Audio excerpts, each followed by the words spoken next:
Treatment എന്ന് പറഞ്ഞ് എന്തിനാ മഹി കുറച്ച് മാസങ്ങൾ കളയുന്നേ? ഫലമില്ലാത്തൊരു യാത്രയാ താൻ നടത്തിക്കൊണ്ടിരിക്കുന്നേ. ആദ്യം കുറച്ച് മരുന്ന് തരുന്നല്ലേ ഡോക്ടർ പറഞ്ഞിരിക്കുന്നേ. അത് ശരീരവുമായി പൊരുത്തപ്പെട്ട് കഴിഞ്ഞ് പിന്നീടല്ലേ ട്രീറ്റ്മെന്റ് തുടങ്ങുന്നേ. മരുന്നും മന്ത്രവും ഹോസ്പിറ്റലും ഒക്കെ എന്റെ ജീവിതത്തിൽ ഞാൻ എടുത്തു മാറ്റിക്കളഞ്ഞതാ.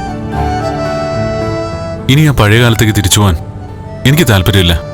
എന്നെ കണ്ണേട്ട സ്നേഹിക്കുന്നുണ്ടോ? എന്തിനാ അങ്ങനെ ചോദിക്കുന്നേ? അതിന്റെ ഉത്തരം ഞാൻ പറയാതെ തന്നെ തനിക്കറിയില്ലേ? അങ്ങനെയാണെങ്കിലേ ഈ ഒരു കാര്യത്തിൽ മാത്രം കണ്ണേട്ട വാശി പിടിക്കരുത്.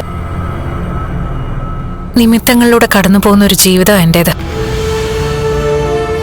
കണ്ണേട്ടൻ എന്റെ ജീവിതത്തിലേക്ക് കടന്നു വന്നതുപോലും അങ്ങനെയാ. ഇപ്പൊ വളരെ യാദൃശ്ചികമായിട്ട് ഒരു ഓൺലൈൻ പ്രോഗ്രാമിലാ ആ വൈദ്യന്റെ ഇന്റർവ്യൂ ഞാൻ കണ്ടത്. അത് ദൈവം കാണിച്ചു തന്നതാണെന്ന എന്റെ വിശ്വാസം. അങ്ങനെയുള്ളപ്പോ നമ്മൾ അതിനെതിരെ നിൽക്കാൻ പാടില്ല കണ്ണേട്ട. ചികിത്സ തുടങ്ങിക്കഴിഞ്ഞാ എനിക്ക് അദ്ദേഹത്തിന്റെ വീട്ടിൽ തങ്ങേണ്ടി വരും. അവിടെ എനിക്ക് കൂട്ടിരിക്കേണ്ടത് താനായിരിക്കും. ആ സമയത്ത് നമ്മുടെ സ്ഥാപനങ്ങൾ ആര് നോക്കും? അതിനവിടെ ഒരുപാട് സ്റ്റാഫില്ലേ കണ്ണേട്ട.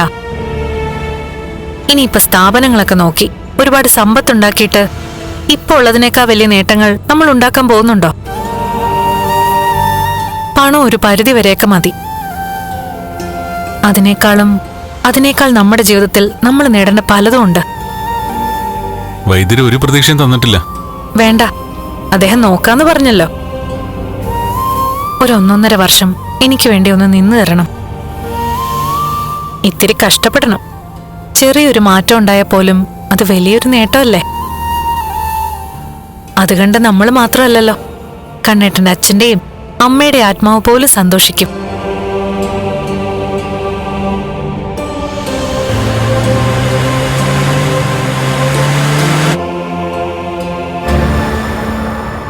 ഏട്ടാ, കണ്ണൻ അപകടം ഉണ്ടായ ശേഷം അലോപ്പതി ഡോക്ടർമാര് അവനെ കൈയൊഴിഞ്ഞ സമയത്ത് അവനെ സഹായിക്കാൻ അവസാനം ഒരു ആയുർവേദ ഡോക്ടർ എത്തിയിരുന്നല്ലോ. അതെ, ആയുർവേദം തന്നെയാണ് അന്നും അവന് തുണയാകുമെന്ന് നമ്മൾ ഭയന്നത്. ആ സമയത്ത് ഞാൻ ആ മരുന്നുകൾ പലതും എടുത്ത് മാറ്റിയത്. അന്ന് ആ ഡോക്ടർ എങ്ങനെയാണ് മരുന്നുകൾ മിക്സ് ചെയ്യേണ്ടതെന്ന് എന്നോട് പറഞ്ഞിരുന്നു. അയാള് പറഞ്ഞതിനൊക്കെ വിരുദ്ധമായിട്ടാ ഞാൻ ഓരോന്നും ചെയ്തത്. അതിനുശേഷം 2-3 മാസം കഴിഞ്ഞ് അവനെ ചികിത്സിച്ചിട്ട് അതേ ഡോക്ടർ തറപ്പിച്ചു പറഞ്ഞത് ഇനി രക്ഷയില്ല, ആയുർവേദവും ഫലിക്കില്ലെന്നാ. ഇപ്പോഴും ഒരു നാട്ടുവൈദ്യനല്ലേ അവള് കണ്ടെത്തിയിരിക്കുന്നത്. അതും സാധാരണക്കാരനെ അല്ല. തോമസ് വൈദ്യനെ പറ്റി കേട്ടിടത്തോളം അയാൾ ഒരു സിദ്ധനാ. ഇനി ഇപ്പൊ കണ്ണേട്ടനെ നോക്കുന്നതേ അമ്മയല്ല, അവളാ. അതുകൊണ്ട് മരുന്നൊക്കെ കൊണ്ടുവന്നാ അവളായിരിക്കും മിക്സ് ചെയ്യുന്നത്. വർഷങ്ങൾക്ക് മുമ്പ് എഴുതിയിട്ടില്ല കേസാ. ഇനി അവന് നേരിയ ചലനശേഷി കിട്ടാനുള്ള സാധ്യത വളരെ വളരെ കുറവാ. എങ്കിലും വീണ്ടും ചികിത്സ തുടങ്ങിയെന്നറിഞ്ഞപ്പോഴേ നെഞ്ചിനകത്തൊരു ഭാരം പോലെ. ഇവരീ പറയുന്ന വൈദ്യനെ കുറിച്ചേ ഞാനൊന്ന് സെർച്ച് ചെയ്ത് നോക്കി. അയാൾ ആളൊരു നിസ്സാരക്കാരനല്ല അമ്മാവ.